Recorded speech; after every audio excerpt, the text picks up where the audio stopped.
Presenting The Complete Orson Welles and the Mercury Theater on the Air in The War of the Worlds by H.G. Wells. This is Orson Welles, speaking from London. as the third man. Stand by. We'll be on the air in 15 seconds, Mr. Wells. Yes, I know. Stand by, everybody. Mercury Theater on the Air presents Orson Welles as Count Dracula in his own version of Bram Stoker's great novel, Who knows Dracula. what evil lurks in the hearts of men? The shadow knows.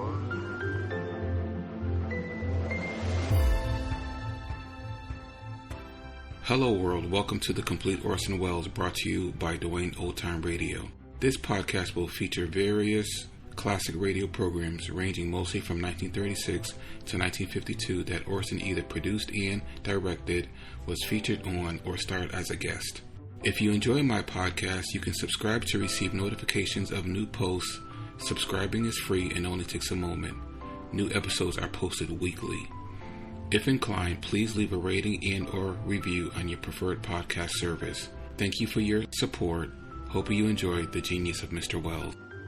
We're going to start the month of March with Treasure Island, the famous story by Robert Louis Stevenson. And this was done on the Mercury Theater on the Air, July 18th, 1938.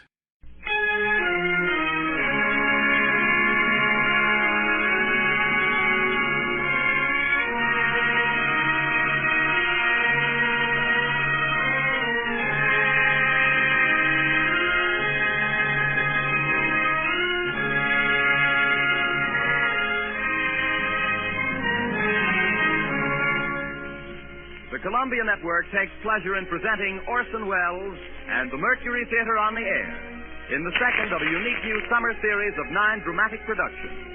The first time in its history that radio has brought to the country an entire theatrical institution.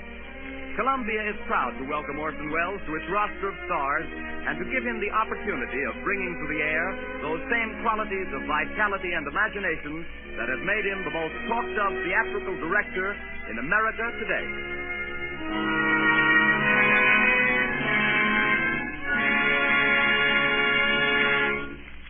Good evening. This is Orson Welles speaking. If there's anything bloodthirstier than a werewolf, it's a pirate. The Mercury Theater is playing safe. Now, if vampires and their ilk leave you as uncannily cold as old Dracula himself, who was staked down firmly, and it is to be hoped permanently, in his own family plot last week, then there are figures to prove that you are susceptible to buried treasure. We calculate that no decent, law-abiding citizen is immune to pirates. There are cowboys and Indians, there are gangsters and G-men, but these delights are inconstant like the short skirt. I don't care how young you are. Nothing charms, nothing ingratiates, nothing wins like a one-legged, double-barreled buccaneer with earrings, a handkerchief on his head, and a knife in his teeth. What could be more appropriate on the starboard rail of your four-masted brigantine? If you haven't a four-masted brigantine, you have Treasure Island. It's in your library because it's a great English classic, and this evening, because it's a great story, it's on your radio. That's what I mean by playing safe. Once there was a small boy who asked his stepfather, who had written a number of books, please to write something interesting. The stepfather, seeing his point, immediately contributed a serial to something repugnant called Young Folks, a periodical circulated among that section of the English nation known as Tiny Tots, who were very prevalent in the 80s. The name of the serial was The Sea Cook by Captain George North, and if the Tiny Tots didn't think it was interesting, they should have been boiled in oil. The story was begun, the stepfather says, on a chill September morning by the cheek of a brisk fire and the rain drumming on the window. The small boy himself helped a lot, even though Captain North got the credit, and so did a third and equally incurable small boy, the author's father. They drew a map first, the chart of an island showing very queer and wonderful attractions, Spyglass Shoulder, for instance, and Skeleton Island, and the North Cache with a bar silver, and then on that chill September morning, by that brisk fire of theirs, the three plotters buried their plunder. Doubloons and louis d'or, gold and silver and rich jewels and pieces of 8. That's why the story was finally called Treasure Island. It's foolish to guess who's tuned in on this broadcast, but if in some way, we were retelling the story, hope devoutly that he who the Samoans laid to rest in the hills of their own faraway treasure island and who is still known out there only as the great teller of tales, would not wish tonight as he did, so unaccountably at first, to suppress the real name of Captain George North. The small boy, of course, should have been decorated. It's a better world because he asked for something interesting. But then he was lucky. There are millions and millions of small boys. But only one of us had Robert Louis Stevenson for a stepfather.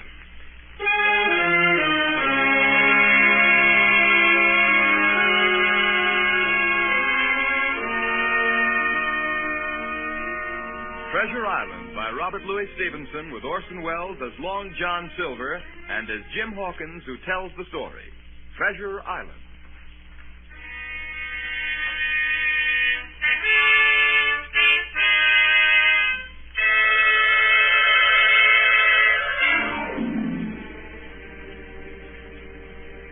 Squire Trelawney, Dr. Livesey, and the rest of the gentlemen having asked me to write down the whole particulars about Treasure Island from the beginning to the end, keeping nothing back but the bearings of the island, and that only because there is treasure not yet lifted, I take up my pen in the year of grace 1783 and go back to that time 19 years ago when my father kept the Admiral Benbow Inn and the brown old seaman with a saber cut first took up his lodging under our roof. I was 14, but I remember him as if it were yesterday. 15 men on a dead man's chest. Mother called to me from upstairs. Yes, Mother? Jim, there's a man coming up the road. Go out and see what he wants. He came plodding to the inn door, his sea chest following behind him on a hand barrow. A tall, strong, heavy, nut-brown man, his tarry pigtail falling over the shoulders of his soiled blue coat, his hands ragged and scarred with black broken nails, and the saber cut across one cheek, a dirty, livid white, singing that old sea song that he sang so often afterwards.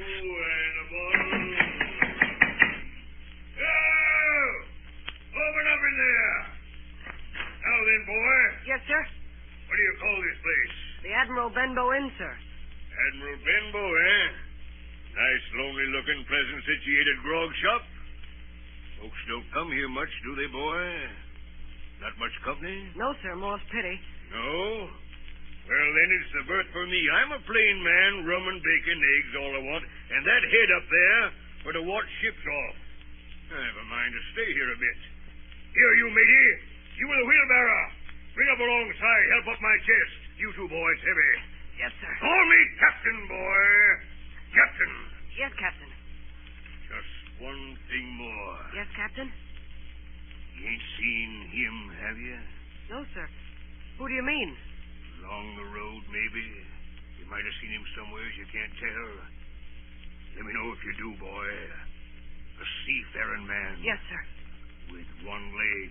Yes, sir. Captain! Yes, Captain. Bring me a noggin of rum, boy.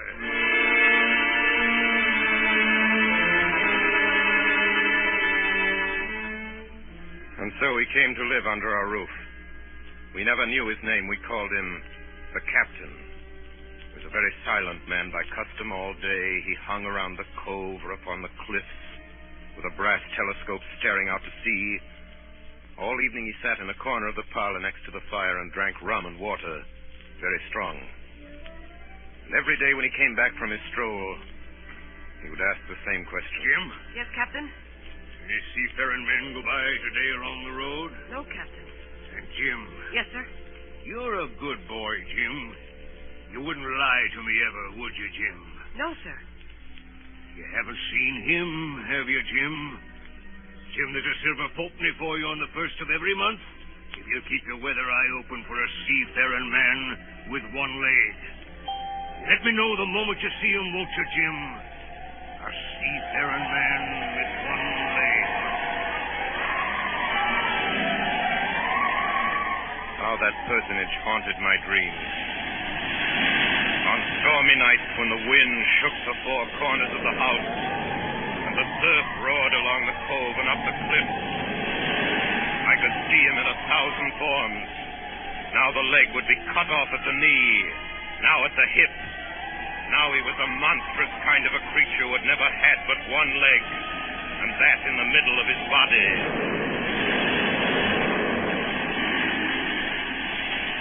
You'll keep your weather eye open, won't you, Jim?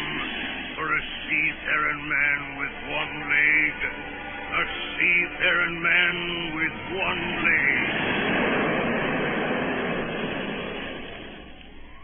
Months went by.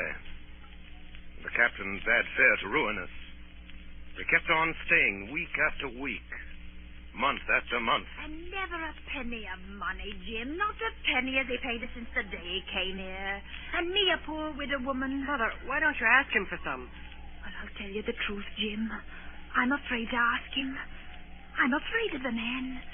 Now, if your father was... In all that time, none of us ever saw him open the great sea chest that was in his room. There were nights when he took a deal more rum and water than his head could carry. Often I heard the house shaking and all the neighbors joining in for dear life. Drink and the devil has done. Quiet, amidships! Quiet! He would force them all to listen to his stories. Dreadful stories they were, about hanging and walking the plank and storms at sea and the dry Tortugas and wild deeds in places on the Spanish Main. By his own account, he must have lived his life among some of the wickedest men that God ever allowed upon the sea.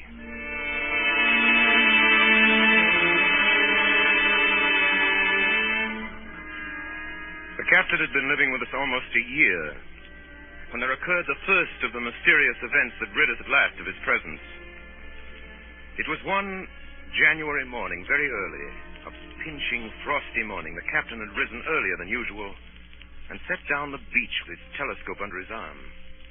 My mother was upstairs and I was lying the breakfast table against the captain's return when the parlor door opened and a stranger stepped in. Sonny, come here, Sonny. Is this table for my mate Bill? I don't know you, mate Bill. I'm laying this for a man who stays in the house. We call him the captain. Well, my mate Bill would be called the captain like as not. Now, we'll put it for argument like that your captain's got a cut on one cheek. And we'll put it, if you like, that cheek's the right one, eh? Well, God save me, there he is now. There's my mate Bill. That's him with a spyglass under his arm. Bless his old heart, to be sure. You and me'll just get back behind the door, Sonny. And we'll give Bill a little surprise, we will. Bless his heart, I says again. Or a dead man's chest. Yo.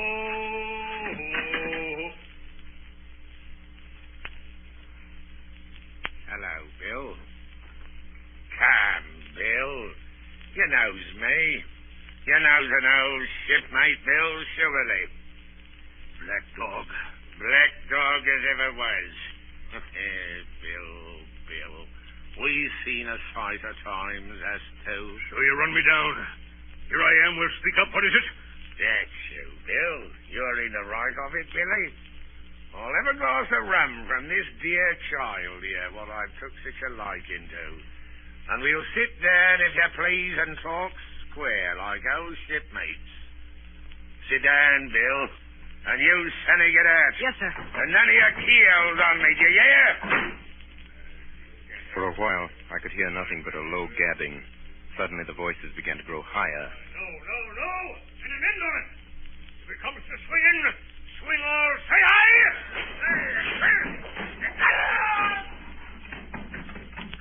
I saw Black Dog screaming blood run off down the road. Presently, the captain returned, alone. Jim, give me some rum. Captain, are you hurt? I must get away from here. Get away, that's what. I must get away from here. What's happened, Jim? What's happened? It's the captain, Mother. The captain? Oh, dearie me, what a disgrace. I've been afraid of something like this ever since he came into the house with that old chest of his. I got the rum and tried to put it down his throat, but his teeth were tightly shut and his jaws were as strong as iron. An hour later, our friend Dr. Livesey came. Doctor, what shall we do? Where is he wounded, Doctor? Wounded? fiddlesticks end. No more wounded than you or I. The man's had a stroke. Where's Black Dog? Black Dog? There is no Black Dog except what you have on your own back. You've been drinking rum, man, and you've had a stroke. Now, listen to me. One glass of rum a day won't kill you. But if you take one, you'll take another and another, and then you'll die. Die and go to your own place like the man in the Bible, and the world will be rid of a very dirty scoundrel. Do you understand that? The name of rum for you is death.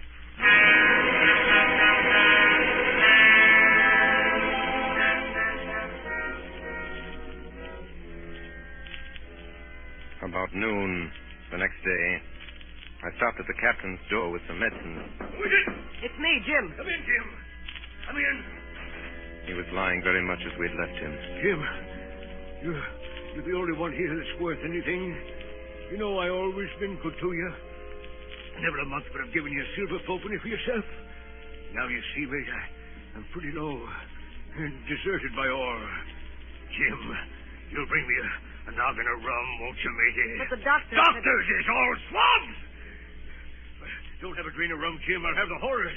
I've seen some of them already. I've seen old Flint in the corner there behind you, as plain as print. I've seen him. Jim, I'll give you a golden guinea for a noggin. When I brought it to him, he seized it greedily and drank it out. That's some better, sure enough. Now, matey, did that doctor say how long I was to lie here in this old berth? Why, a week at least. Thunder, a week! I can't do that. They'll have the black spot on me by then. The lovers is going about getting the wind of me this blessed moment. Lovers is couldn't keep what they got and want to nail what's another's. It's in my old sea chest, Jim. The thing they're after. They'll tip me the black spot, I know it. I was first mate, I was. Old Flint's first mate. And I'm the only one as knows the place he buried it. He gave it me at Savannah when he lay a-dying. What's the black spot, Captain? A summons from old Flint's crew. A summons. And them as gets it, Jim, is lucky when they're dead.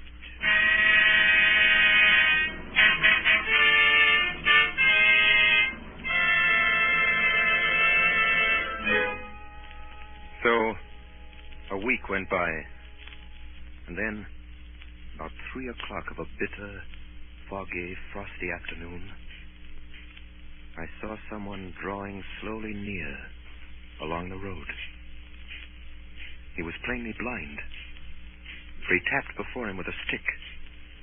And he wore a great green shade over his eyes and nose. And he was hunched as if with age or weakness, and wore a huge old tattered sea cloak with a hood.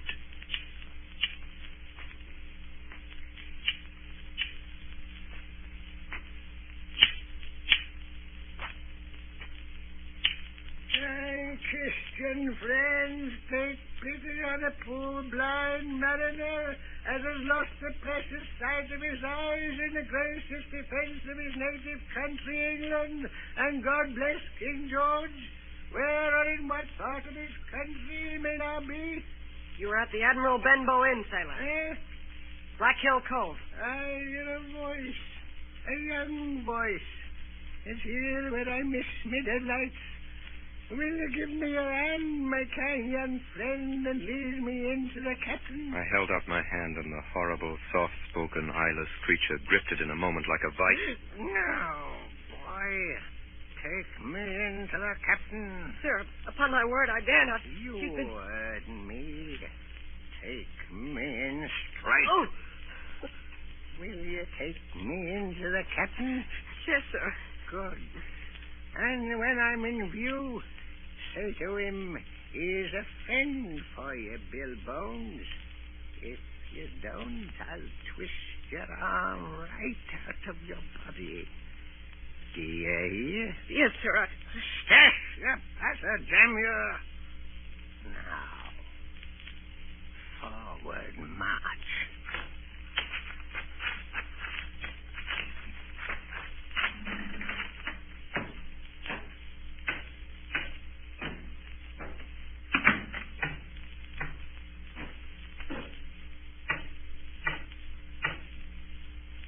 Here's a friend for you, Bill Bones. Now, Bill, sit where you are. Business is business. Hold out your left hand, Bill.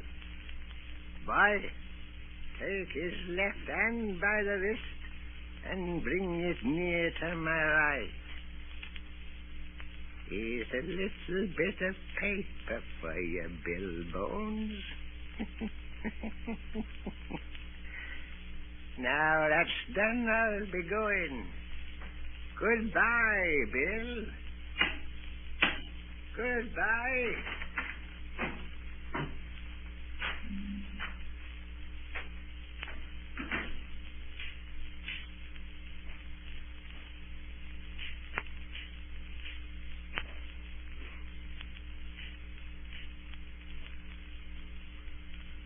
Jim? Yes, Captain? What time is it, Jim? 10 o'clock. 10 o'clock. 10 o'clock, 6 hours. We'll gather them yet, you and Black Dog and Long John Silver. The whole crew of them will... Captain. Captain. Captain! Captain! The captain was dead. And there we were, my mother and I, a woman and a boy of 14, alone at night in the house with the dead captain's body on the parlor floor. Oh, this money he does. A whole year, never a penny from him. And me, a poor widow. But, Mother, if Black Dog comes back or the blind man... Black Dog fiddlesticks. There's something in that old chest of his upstairs that's rightfully mine. And we'll have that chest open if we die for it. Mother. Close the blinds, Jim. We don't want anybody watching us from the outside. We have to get the key off him. Look, Mother. Look. On the floor, close to the dead man's hand, there was a little round of paper, blackened on one side. The black spot. I took it up and found... You have till 10 tonight. 4 hours. Now, Jim, find that key. I felt in his pockets one after another. Perhaps it's round his neck. Get open his shirt. There, sure enough, hanging on a bit of tarry string, we found the key. Then my mother got a candle in the bar, and holding each other's hands, we went upstairs to his room. Give me the key, Jim. Now then. Oh, nothing in here. Not a thing of value, not a penny. Mother, look. There, before us, lay the last things in the chest. A bundle tied up in oilcloth looking like papers, and a canvas bag that gave forth at a touch the jingle of gold. You see, Jim, I knew we'd find it. But I'll show these rogues that I'm an honest woman. I'll have me doing not a farthing over. Here, Jim, hold this bag. The coins were of all countries and sizes. Doubloons and louis d'or, and guineas and pieces of 8. Mother.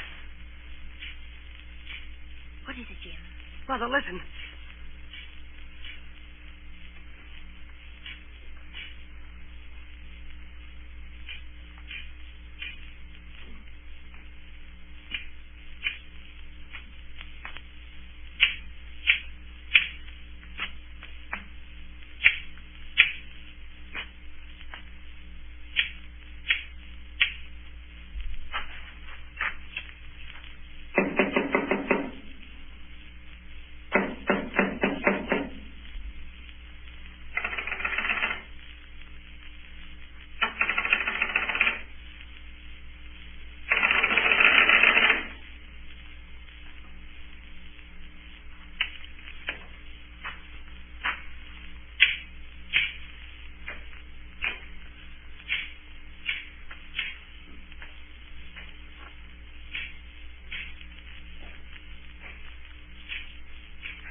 Come, Mother.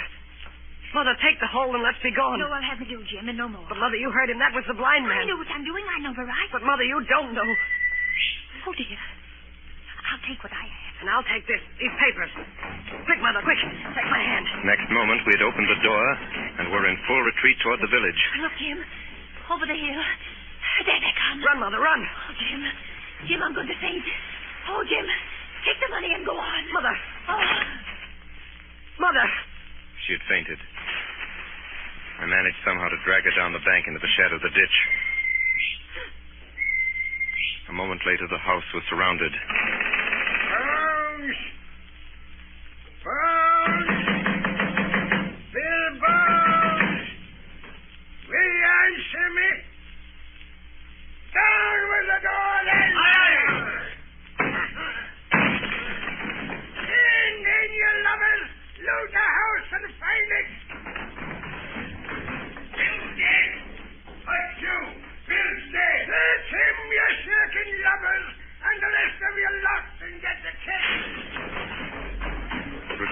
my mother had fainted, or she would have had to watch with me while our poor house was pulled apart and smashed. Whatever it was they were after, they did not find it. Well, is it there? The money's there! Jim, what is it, Jim? What are they after? The map, Mother. Flint's map. Thank you. That's the signal. Get him there. Hold on, you sneaks. It's in the house. You know it is. Shiver my soul if I had my eye. The signal, too. The signal. You dogs. You had your hand on hundreds, on thousands. Are you giving up now? You'd be as rich as kings if you could find it. And you know it's there, and you stand there skulking. There wasn't one of you there, face Bill, and I did it. A blind man, and I had to lose my chance for you. I'm to be a poor crawling beggar spongy for rum when I might be down in a couch. If I had the pluck of a weevil in a sea biscuit among the lot of you.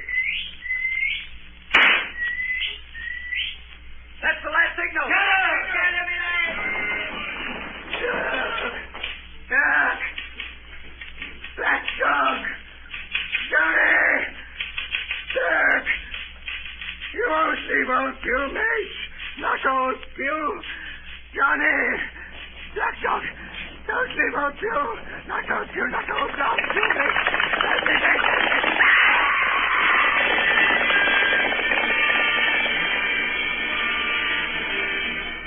When they picked him up where he lay on the road on his side, few were stone dead. The horsemen, as it turned out, were revenue officers with some news of a strange lugger in Kit's Hole, and they set forth that night in our direction. They took my mother to a neighbor's house. So, Hawkins, they got the money, you say? Well, what in fortune were they after? More money, I suppose? No, Sergeant. Not money, I think. In fact, sir, I believe I have the thing in my breast pocket. And to tell you the truth, I should like to put it in safety. To be sure, boy, quite right. I'll take it. I thought perhaps Dr. Livesey... Yes, Dr. Livesey. Perfectly right, perfectly right. A gentleman and a magistrate. Doctor? Yes, sir. You have a good horse. Take this slide up behind you. Yes, sir.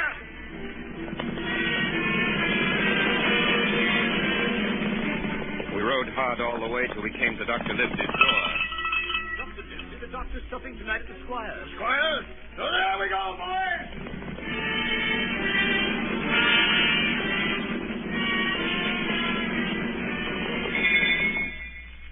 We'd arrived at the Squire's. He rose to meet us very stately and condescending. Come in, gentlemen. Good evening, Squire. Good evening, Dr. Livesey. Good evening to you, Fenton. What good wind brings you here? Then the officer stood up straight and stiff and told his story. Sergeant, you're a very noble fellow. This lad Hawkins is a trampiper thief. Hawkins, ring that bell. Sergeant must have the mail. And so, Jim, you have the thing that they were after, have you? Here it is, sir. You've heard of this Captain Flint, I suppose, Squire? Heard of him? Heard of him, you say? He was the bloodthirstiest buccaneer that sailed. Blackbeard was a child to Flint. The Spaniards were so prodigiously afraid of him that I tell you, sir, I was sometimes proud he was an Englishman. Hawkins the Sneers, had he money? Money! One of those villains after but money. That we shall soon know. What I want to know is this. Suppose I have here in my pocket some clue to where Flint buried his treasure. Will that treasure amount to much? Amount, sir? It will amount to this. If we have the clue you talk about, I fit out a ship in Bristol Dock and take you and Hawkins here along, and I'll have that treasure if I search a year, sir. Very well. Now, if Jim is agreeable, we'll open the packet.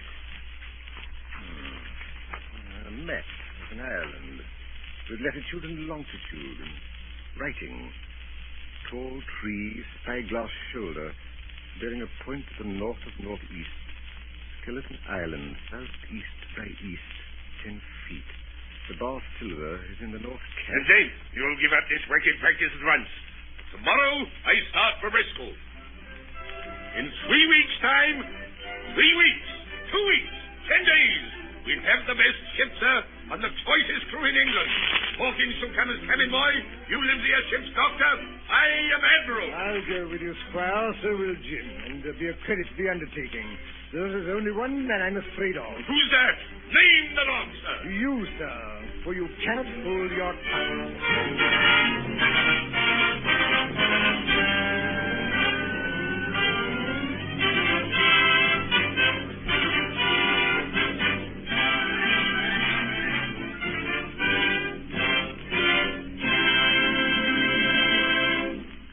few moments, we shall be bound for Treasure Island with Dr. Livesey, Squire Trelawney, and Jim Hawkins. We pause now for station identification. This is the Columbia Broadcasting System. WABC, New York. Tonight, the Columbia Network is bringing you Orson Welles and the Mercury Theater on the air in Robert Louis Stevenson's Treasure Island. As Jim Hawkins was telling us, we are eager to leave the Benbow Inn behind and set out for the docks in Bristol.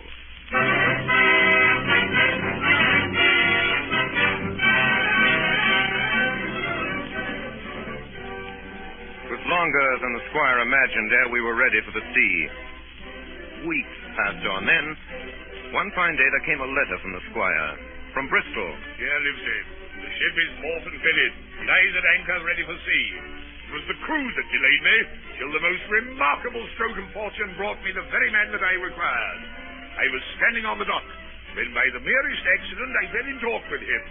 He had hobbled down there that morning with a parrot on his shoulder to get a smell of salt, he said.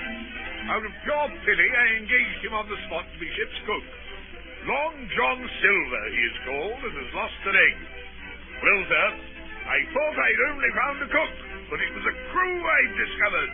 Between Silver and myself, we got together in a few days a company of the toughest old salts imaginable.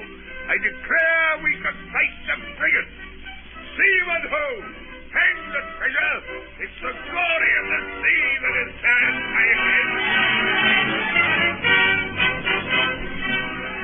On the 16th of April, the schooner Hispaniola set sail from Bristol Harbor. It was more than 19 years ago, but I can remember it as if it were yesterday. Me and my new blue cabin boys were 19 years ago. leaning over the rail, waving goodbye to my mother, and doing my best not to cry. For at the last moment, it sort of hurt to leave her, and it was the first time I had been away from home. Then, a little before noon, Captain Smollett gave an order. The boatswain sounded his pipe, and the crew began to man the capstan bar. Soon, the anchor was short up. Soon it was hanging dripping at the bars. Soon the sail began to draw, and the land and shipping to slip by on either side. The Hispaniola had begun her voyage to the Isle of Treasure.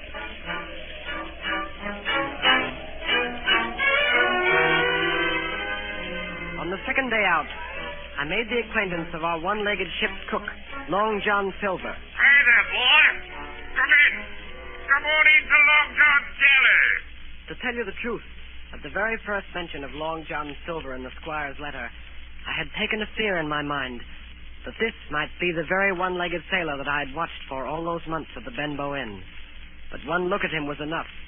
I had seen Captain Bones and Black Dog and Blind Pew, and I knew what a buccaneer looked like. Very different from this clean and pleasant-looking sea cook.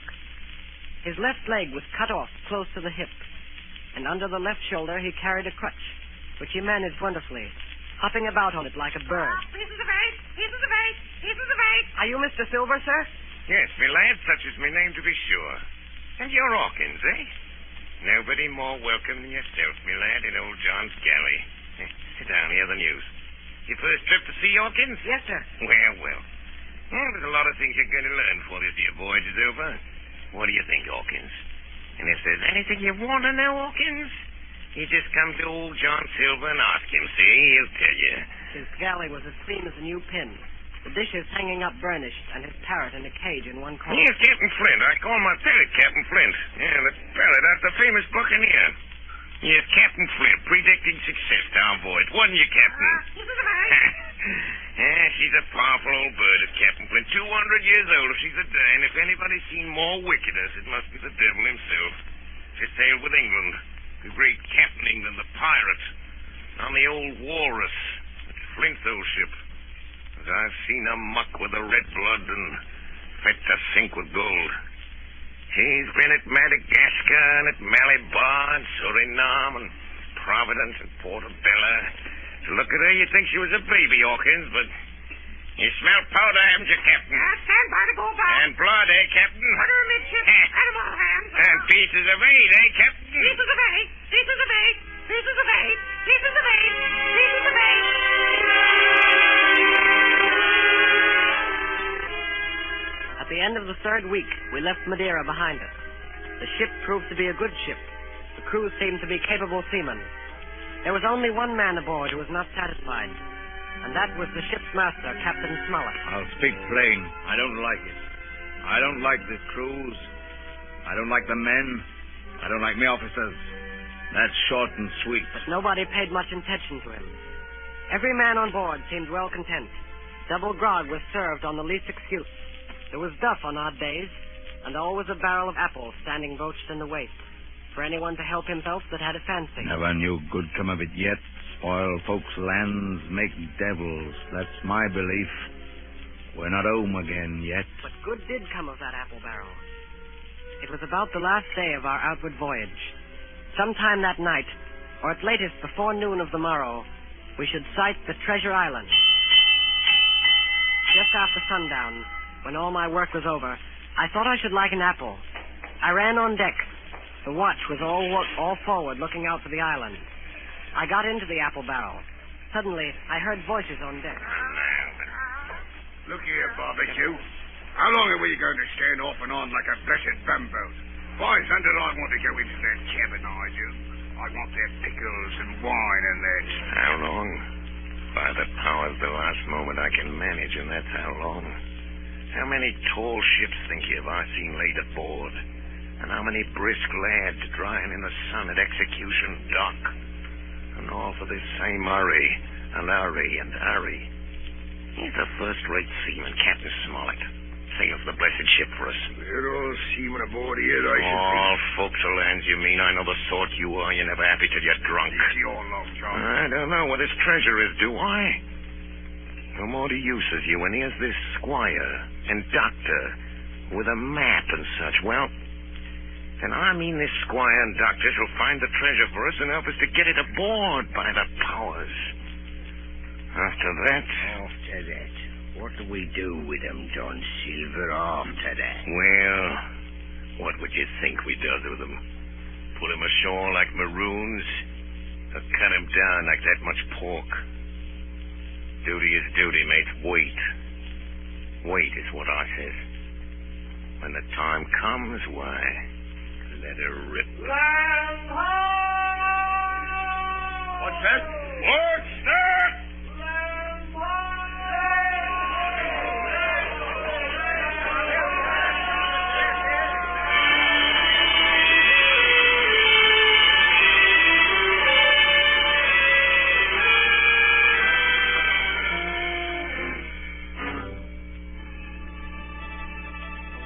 Southwest of us, we saw it.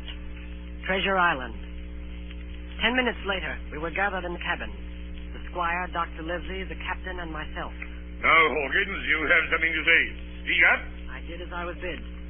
I told them the whole story of Silver's conversation.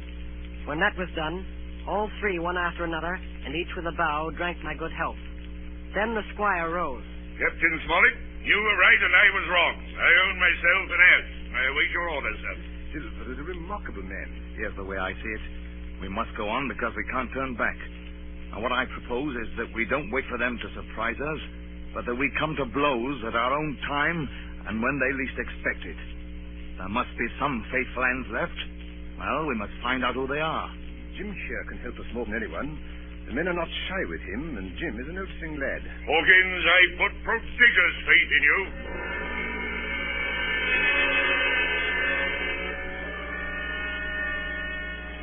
In the meantime, talk as we please, there were only 7 out of 26 on whom we knew we could rely. And of these 7, I was a boy, so that the grown men on our side were 6 to their 19. Next morning, there was not a breath of air moving, nor a sound, but that of the surf booming half a mile away along the beaches. A peculiar stagnant smell hung over the anchorage. The heat was sweltering, and the men grumbled fiercely over their work. Mutiny, it was plain, hung over us like a thundercloud. Around noon, Captain Smollett came up on deck. Lads, we're all damn and all trying not to sort. Quick turn ashore and let nobody, so you can take the gig. As many as please may go ashore for the afternoon.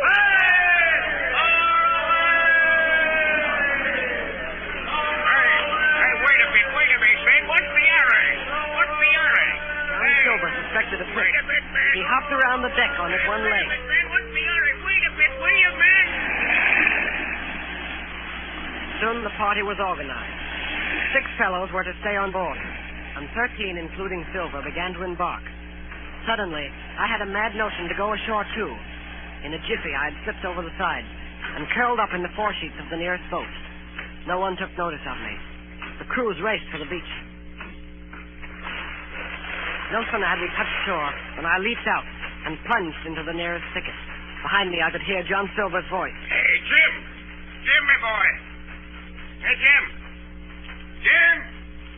Jim! Jim! John Silver was quick at his work. 2 faithful members of the crew were murdered on the island that afternoon. Only an hour after we landed.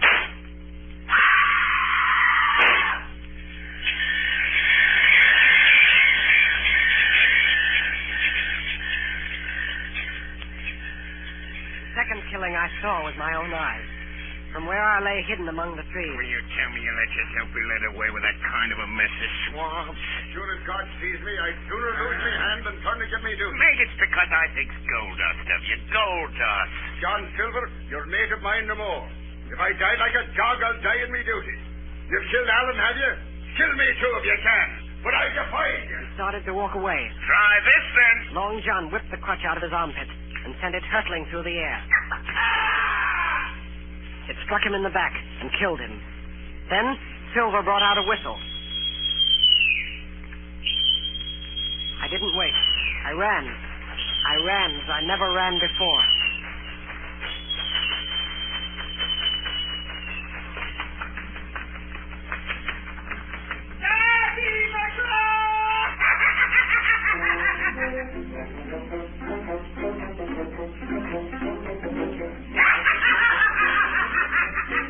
I looked up the side of a hill.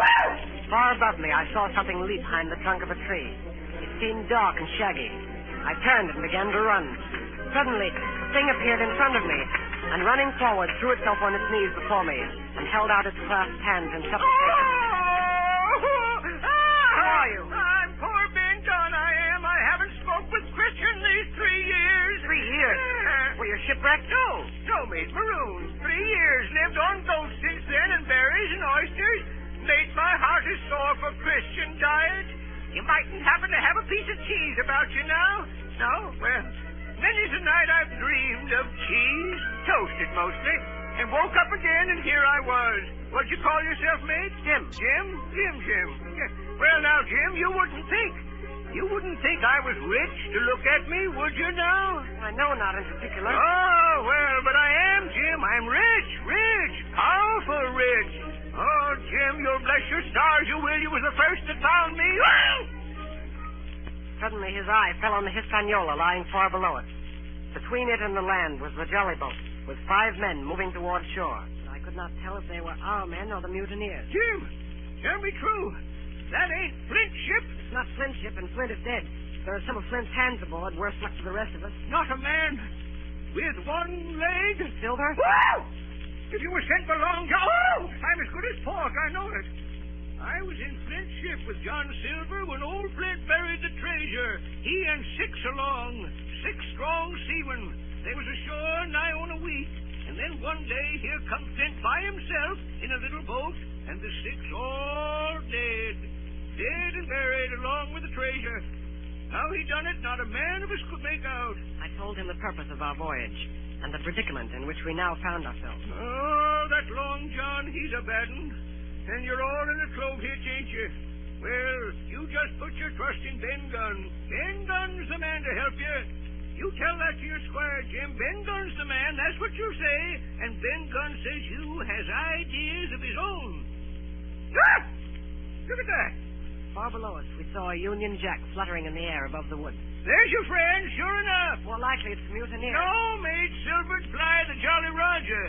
That's your friend, sure enough, ashore in the old stockade made years and years ago by Flint. Whoa! What's that? That's the ship's cannon. They're shooting at the stockade. Come on. Wait a minute, Jim. Wait. Ben Gunn is spy. Rum wouldn't bring me down there. But remember, Jim, Ben Gunn's the man to help you. And when Ben Gunn is wanted, he knows where to find him. Just where you found him today. I started to run towards the flag. Hey, Jim! Jim! Yes, sir? Yeah, you won't forget that piece of cheese, will you, mate?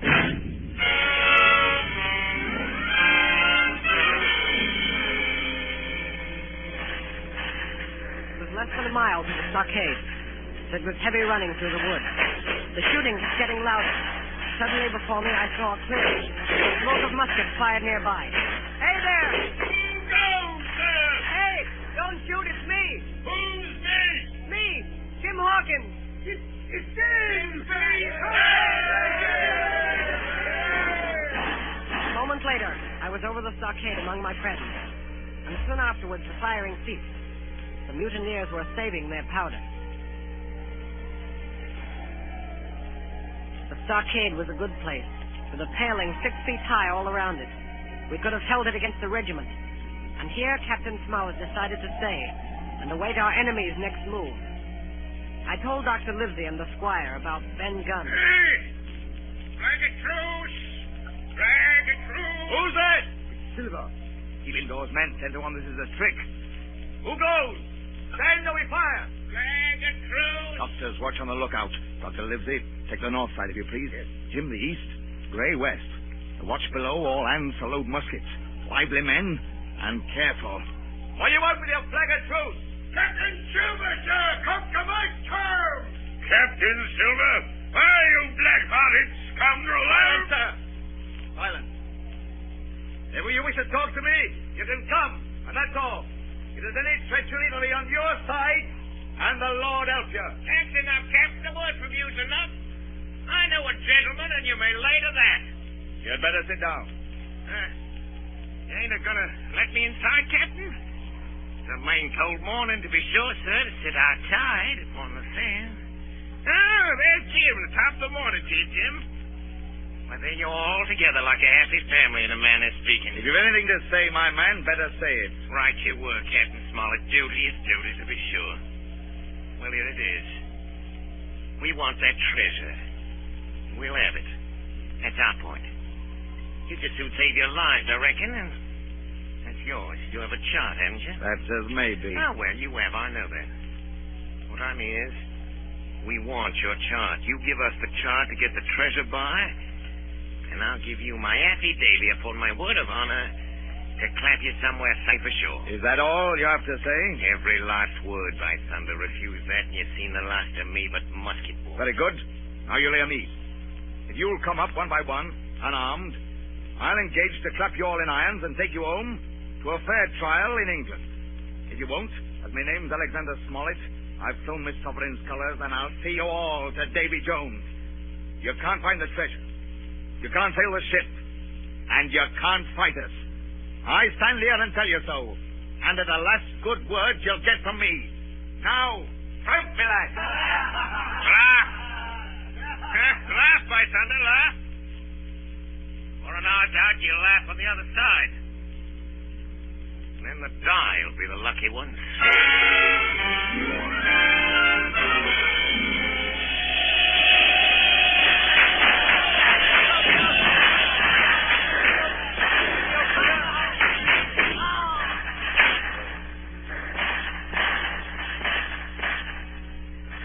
10 minutes later, nothing remained of the attacking party but the 5 who had fallen. 4 on the inside and 1 on the outside of the palisade. The mutineers did not come back that night. They had got their rations, as the captain put it. The next day was stifling hot. After dinner, Dr. Livesey sent for me. Jim, was it cheese you said Ben Gunn had a fancy for? Yes, sir, cheese. Well, Jim, just see the good that comes of being dainty in your food. You've seen my snuff box, haven't you? And you never saw me take snuff. The reason being that in my snuff box I carry a piece of Parmesan cheese. A cheese made in Italy, very nutritious. Well, that's for Ben Gunn. Oh, goodbye, my lad. Then he took up his hat and pistols, girt on his cutlass, put the chart in his pocket, and set off briskly through the trees. That afternoon, the blockhouse being stifling hot, and the little patch of sand inside the palisade ablaze with midday sun, and so much blood about me, and so many poor dead bodies lying around, a new idea came into my head. This was to swim out under cover of the night, cut the Hispaniola adrift, and let her go ashore where she fancied. The mutineers, after their repulse of the morning, had nothing nearer their hearts than to up anchor and away to sea. This, I thought, would be a fine thing to prevent. It was evening when I reached the east coast of the island. I could see the Hispaniola lying at anchor offshore. And there was the Jolly Roger, the black flag of piracy, flying from her peak. As the last rays of daylight dwindled and disappeared, absolute darkness settled down on Treasure Island.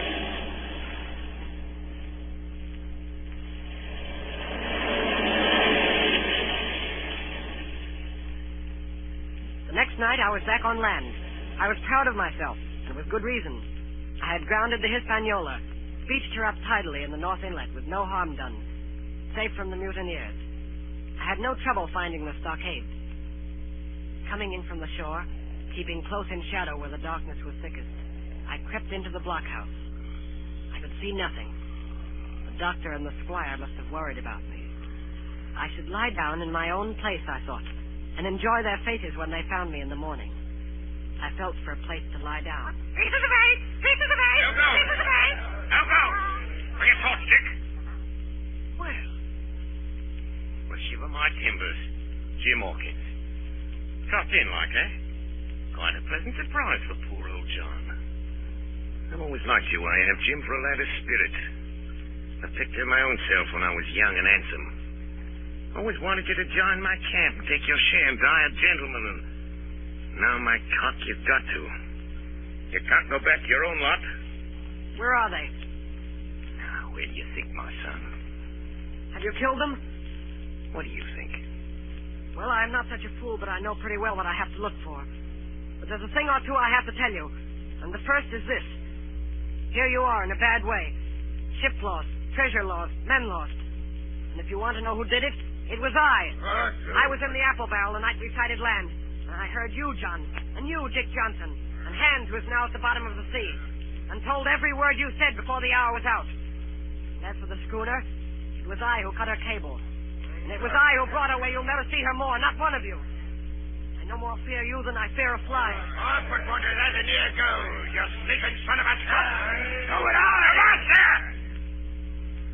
Who are you, Tom Morgan? Maybe you thought you was captains here, perhaps. I killed the boy. Did any of you gentlemen want to have it out with me? Him that wants it shall get it. You won't fight him by thunder, you'll obey. You may lay to it. I like that boy now. Never seen a better boy than that. He's more a man than any para-ratty in this here house. What I say is this, let me see him that'll lay a hand on him, that's what I say. And you may lay to it. Seem to have a lot to say. Pipe up and let me hear it, or lay to. John. What? We got something for you, John. Step up, I won't bite you. Hand it over, lubber. The black spot. I thought so. What's on it? Deposed. Deposed, that's it, is it? Very pretty rope, to be sure. Like print, I swear. But it ain't one bit prettier rope than this. What's that? And what does it look like, lads? A chart, that's what it is. A chart. A chart of this island, old Flint's chart. Now, what do you say to that? Yes, that's Flint, sure enough. That's it. Say, and a clovage to it. So we done ever. Silver's the man. Silver. Silver, Captain Leg. Barbecue forever. Barbecue for Captain. John Silver, the Captain.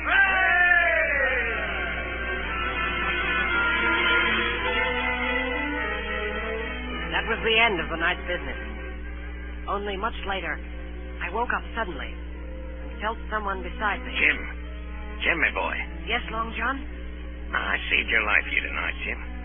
Now, you and me stick close, Jim, back to back like in case of trouble. And talking of trouble, Jim, why did those friends of yours leave that chart behind when they cleared out of here? They did, though. I came in here this morning and found the place empty and the chart lying there on the table where I couldn't miss it.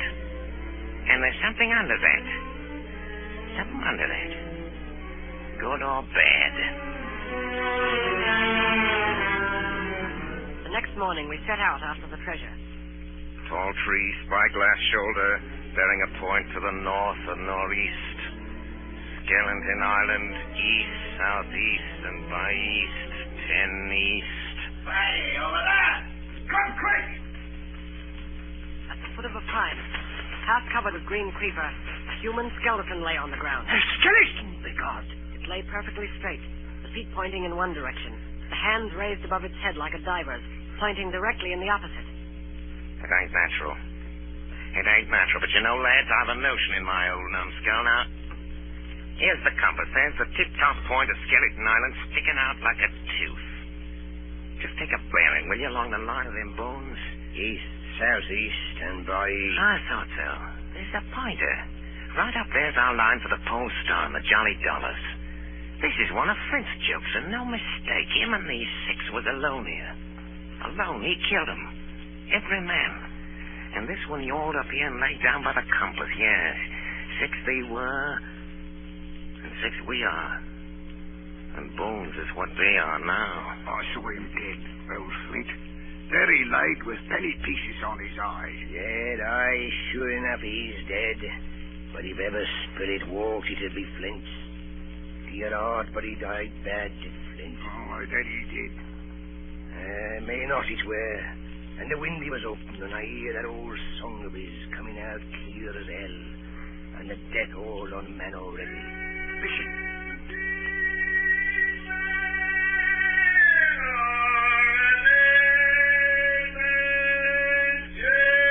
Do you hear what I hear?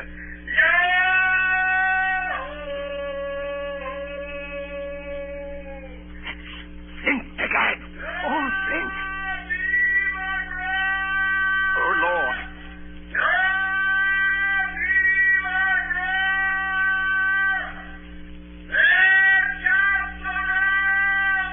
Here was his last words. Oh, Flint's last words at that board. Oh, Lord, have mercy on me. Shipmates! Shipmates! There's 750,000 ton at a quarter of a mile from here. When did a gentleman of fortune show his star to that much dollars for a boozy old seaman with a blue mug? And him dead, too? Hello there, John. Don't go cross his spirit. Spirit? Well, maybe. You know whose voice that was? It was like a somebody else's. It was like a... By the powers! Ben Gunn! Aye. So it were. Ben Gunn it were. Why, nobody minds Ben Gunn. Dead or alive, nobody minds it.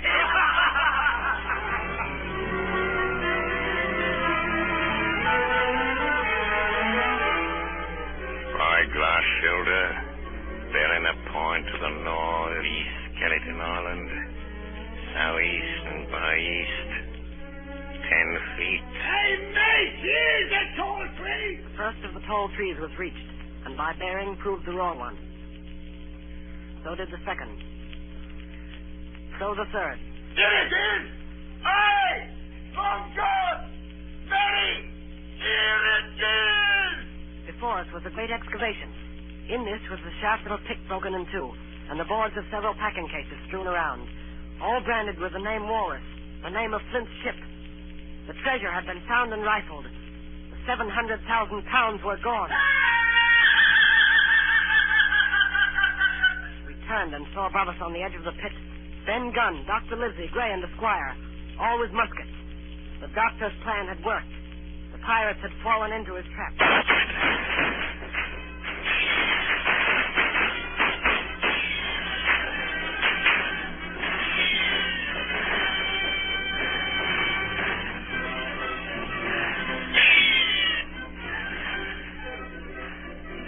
John Silver, you're a prodigious villain and an impostor. You saved this boy's life, and I'll not prosecute you. But the dead men, sir, hang about your neck like millstones. Thank you kindly, sir. I dare you to thank me. It's a gross dereliction of my duty. Stand back!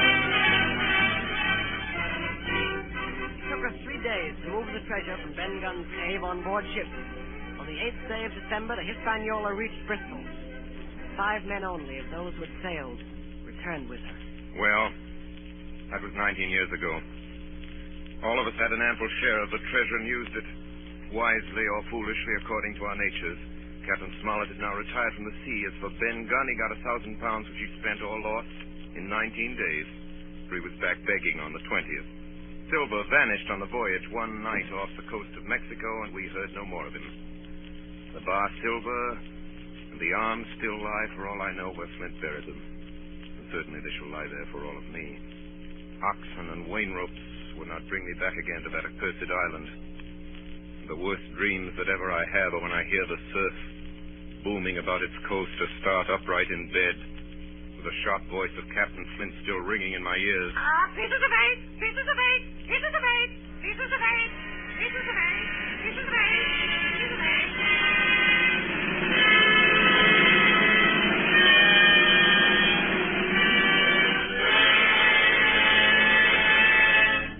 You have been listening to Treasure Island, starring Orson Welles as Long John Silver in his own radio version of Stevenson's great adventure story. This is the second in a series of 9 special broadcasts presented by the Mercury Theater. And here's Orson Welles himself, writer, director, and star of these programs, to tell you about next week's production. Orson Welles. First of all, I'd like you to meet Jim Hawkins, Jr. Our leading man is 14 years old. Last season, he made a really startling contribution to the stage history of Shakespeare's plays. This was during the course of some experiments with the Mercury Theater sprinkler system. As a consequence of what must certainly have been extensive research in that field, he caused it to rain, actually to rain, and copiously to rain, where in more than 300 years it has never rained in Julius Caesar before. It rained on Brutus. It rained all over Brutus. In the Forum, I was Brutus, and I ought to know. Now, as dramatic criticism, I found this telling and even final. As a surprise item in the funeral scene, I can assure you that the unexpected appearance on the stage of so many gallons of real water created in us all an impression that was almost overwhelming. Our popular leading man says that he did it all with a match. I don't dare think what he'll do. He's old enough to run for president. But meanwhile, no matter what happens to the plumbing, he can always work for the Mercury. As you've probably discovered, he's something more than a very gifted performer, and as I told you, he's something less than 15. His name shall not be withheld. I refer to that fine old actor Arthur Anderson. Mr. Anderson is not new to the microphone nor the Mercury. He was prominent in Shoemaker's Holiday and in Julius Caesar as Brutus's boy Jeeves, the sleepy-eyed, silver-throated Lucius in brass buttons. He was at least unforgettable. As to our celebrated Mark Antony, George Coulouris, who was always somehow cleverly escaped Rainmaker Anderson, he played Captain Smollett tonight. Eustace Wyatt, late housebreaker of Heartbreak House, was the squire. Ray Collins is responsible for Ben Gunn, among other things. And that was Alfred Shirley as Blind Pew. Then you heard Stephen Fox and Agnes, guess what she played, Moorhead, and a Mercury roundup, William Allen and Richard Wilson inclusive. Jim Hawkins Sr. will bear no comment. Next week, we offer you the ominous and authentic click of the world's most famous knitting needles.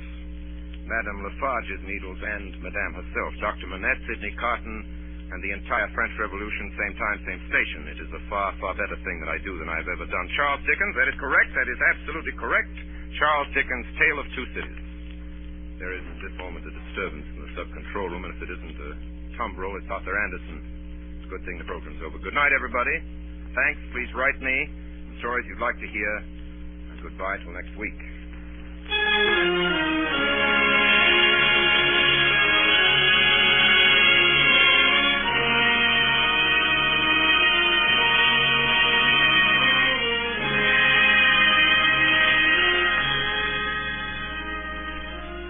Remember, 9 o'clock Eastern Daylight Saving Time next Monday night for the Mercury Theater on the Air with A Tale of Two Cities by Charles Dickens.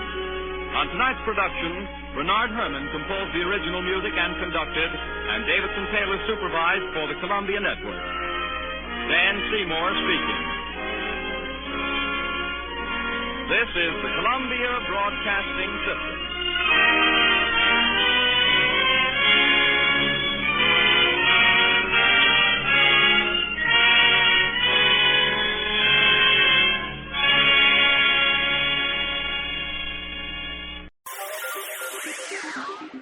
Thank you for listening to and showing your support for my podcast.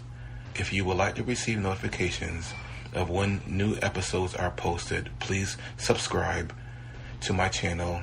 Subscriptions are 100% free, and they really help me get an idea of how I'm doing.